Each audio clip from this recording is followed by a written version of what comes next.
According to Hindu philosophy, Brahma is regarded as one of the manifestations of the all-pervading reality, the Brahman. According to Eastern philosophy, specifically Hindu philosophy, his responsibility was to create the material world as we know it. There are a lot of verses glorifying Brahma, the creator god, in the scriptures.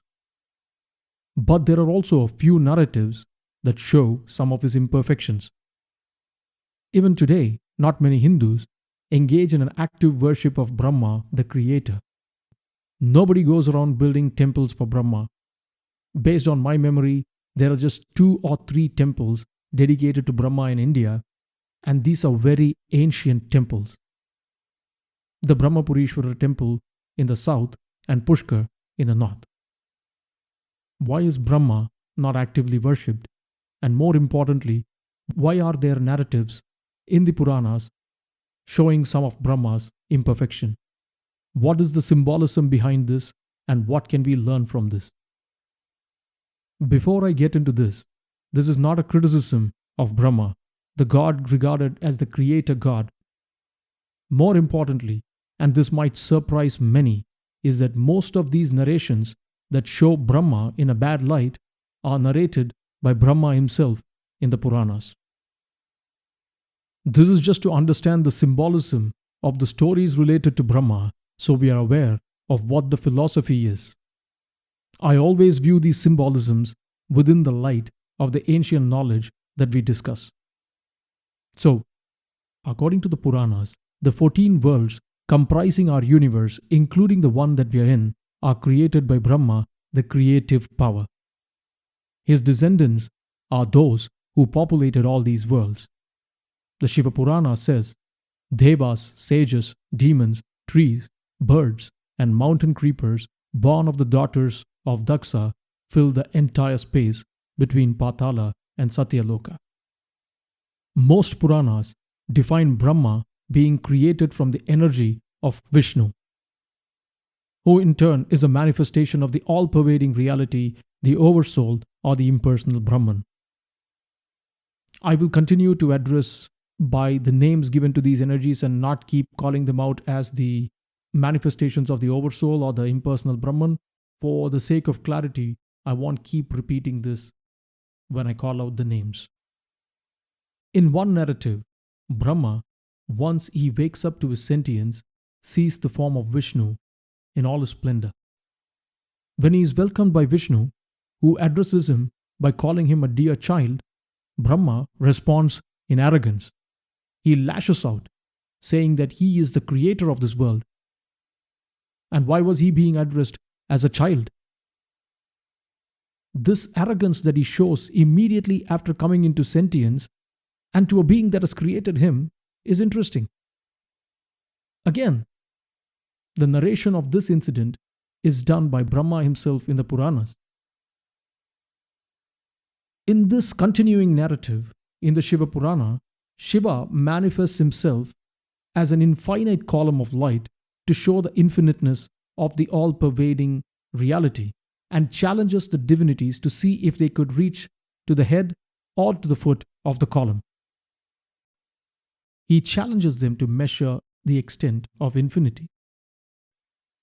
Brahma tries to travel to the head of the column, but he's not able to reach it. Brahma lies, saying that he traveled and he could see the head of the column. He is chastised heavily for that, but finally forgiven. This is important. He is finally forgiven. So not only is Brahma an egoist, he also lies. Let's go to the next incident. All of Brahma's creations, his so-called 10 sons, are called mind-created. That is, created by the mind of Brahma. They're not biological creations. Keeping that in mind, in yet another incident, Brahma creates a beautiful woman and promptly falls in love with her. He is censured for that by Shiva. He ogles at Sati, Rudra's consort, and is again chastised for that. There is a deep symbolism to this story. So Brahma has a lot of ego, he lies, and he lusts after objects he created. What is the symbolism of all these imperfections? Brahma's imperfection is that he is a creator who constantly falls in love with his own creations. As we sit here and judge Brahma, let us ponder upon a verse from another faith. He that is without sin among you, let him cast the first stone. All these imperfections that were exhibited by Brahma are those that we, his creations, have in abundance. We have all these positive and negative attributes of Brahma within each of us. We are creators, yes, but we fall in love with our own creations. Take a look. Most of the objects that we see around us, we have created, but we fall in love with our own creations. We cannot bear to be separated from these objects. We are so attached to the material world, and that is our imperfection. We are also arrogant. We try to shape the world around us in a way that we want it to be, not caring about any other. Before any of us judges Brahma, let us judge ourselves. Like Brahma, we should also be aware of our weaknesses. Brahma narrates incidents that show his weaknesses and acknowledges what was done to fix it.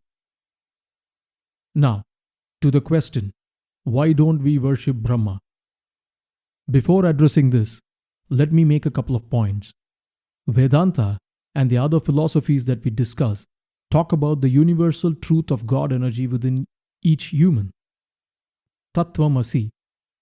You are the ultimate reality, so you can worship anything and nothing. Philosophies like Advaita call what we see as the created universe as Maya, an illusion. The philosophy exhorts us to transcend what we see as the created universe and not get bogged down by it. Now to the answer. The answer to the question is another question. What makes us think we do not worship Brahma? All over, we worship material creations. In some philosophies, even the concept of heaven is a place where all your material needs are fulfilled by the Creator.